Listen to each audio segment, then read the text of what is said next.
In 1987, deep in the mountains of Montana, a small-town radio enthusiast named Elliot Granger picked up a strange transmission while tuning his ham radio late one night. The signal came from a frequency that shouldn't exist, 113.7 FM, wedged between two dead zones.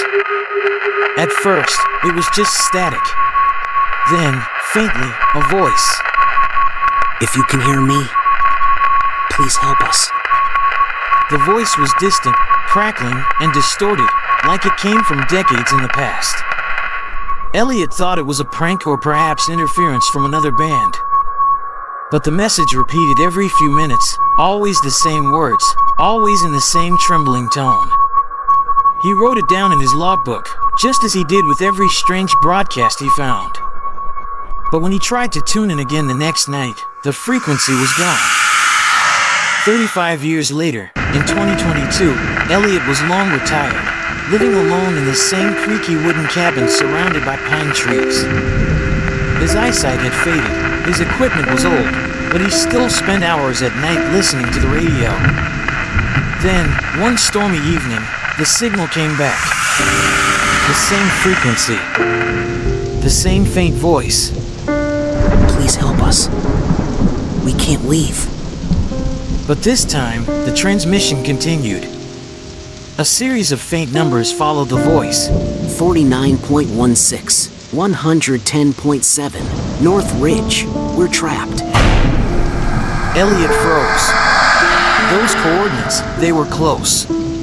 Only a few miles from where he lived. He grabbed a pen and circled them on an old map of the area.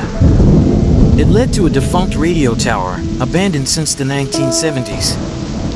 Locals said the tower had been shut down after a lightning strike killed several workers. The area was fenced off and forgotten. But the signal was clear, and it was calling for help. The next morning, despite the heavy fog, Elliot packed his flashlight, recorder, and map. The drive up the mountain was treacherous. The dirt road had nearly vanished, swallowed by roots and moss. When he arrived, the tower was still there, tall, rusted, and half collapsed, its metal ribs twisted like bones. Around it lay the remains of the old broadcast station, a single building with shattered windows and a door hanging off its hinges. Inside, the air smelled of mildew and copper. The walls were covered in peeling paint, the floor littered with scraps of paper, tangled wires, and old radio equipment. In the center of the room stood an old transmitter, its lights flickering weakly. Elliot brushed off the dust and noticed something strange. The transmitter was still on. Then, the voice returned, this time clear and close. "Elliot, we've been waiting." Elliot froze. No one should know his name. He stepped closer to the transmitter. "Who are you?" he asked, his voice trembling. The reply came instantly. "We're the signal. We never stopped broadcasting. You heard us once before." Elliot's pulse quickened. The static shifted, forming what sounded like multiple voices, male, female, young, old, all speaking at once, overlapping like echoes. "We tried to warn them," one said. "The storm came too fast," said another. "We burned in the static," whispered a third. Elliot staggered back. His flashlight flickered. Then he heard it, faint music playing beneath the static, an old tune, one he recognized from his childhood. It was the same melody the local station used to sign off with every night back in the 1970s. That station had gone off air after the tower fire that killed the crew. Elliot realized, with growing horror, that the voices he heard were those of the lost broadcasters, trapped in the signal ever since.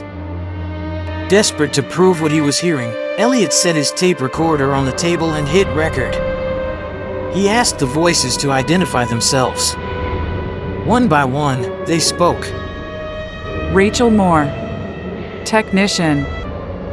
"David Harlan, broadcast operator." "James Frost, frequency engineer." Each name echoed with static and sorrow. Elliot later searched the local archives and found newspaper clippings about the same people. They had died in the tower fire on August 3rd, 1974. But when he played the tape back that night at home, something was different. The voices sounded clearer, and now, among them, was another. His own. Elliot Granger, It said softly. signal host. Sleep didn't come easily that night. The wind howled against his cabin, and through the static of his radio came whispers that weren't there before. Join us. They said. Come back to the tower. He tried to turn the radio off, but it wouldn't shut down.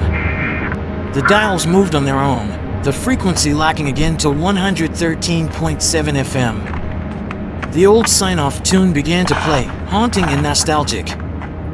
Then came the sound of footsteps on gravel, as if someone was walking outside his cabin. He grabbed his flashlight and opened the door. Nothing. Only fog. But faintly, beneath the sound of the wind, he heard the whisper again. Elliot, the broadcast is waiting. He couldn't resist. He needed to know the truth. Before dawn, Elliot returned to the tower. The building seemed different now, cleaner, less ruined, as though time had been rewound. He heard the faint sound of voices inside, calmly reading the news, just as they used to decades ago. He stepped in. The control room glowed softly. Welcome you back. The equipment hummed. And sitting behind the microphone was a woman with long dark hair, Rachel Moore, one of the dead technicians. She smiled faintly. You made it back. Welcome to you She want said. to. You're back. We've been waiting for our new host. Elliot's heart pounded. I'm not part of this, he said. I just heard your signal. Rachel's smile didn't fade. You've been listening for years. That's how it starts. The transmitter began to hum louder. The walls shimmered as if the room itself were fading in and out of existence. Elliot felt a pull, a vibration in his chest, matching the rhythm of the static.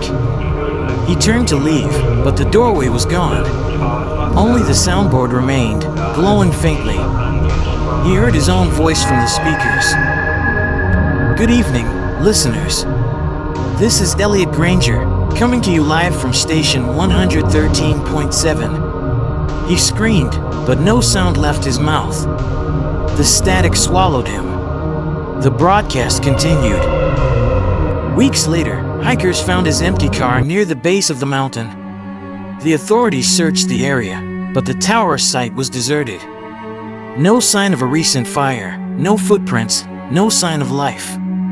But soon after his disappearance, ham radio operators across the state began reporting a new transmission on 113.7 FM. A calm, familiar voice speaking over the static. This is Elliot Granger, bringing you the midnight news. The broadcast always ends the same way, with that old, haunting melody from the 1970s. They say the tower still stands, though no one can find it twice in the same place. Sometimes it appears near the ridge, sometimes deep in the woods, sometimes only in dreams. If you ever tune your radio late at night and catch the faint signal at 113.7 FM, listen closely. You might hear Elliot's voice. Or, if you're unlucky, he might hear yours.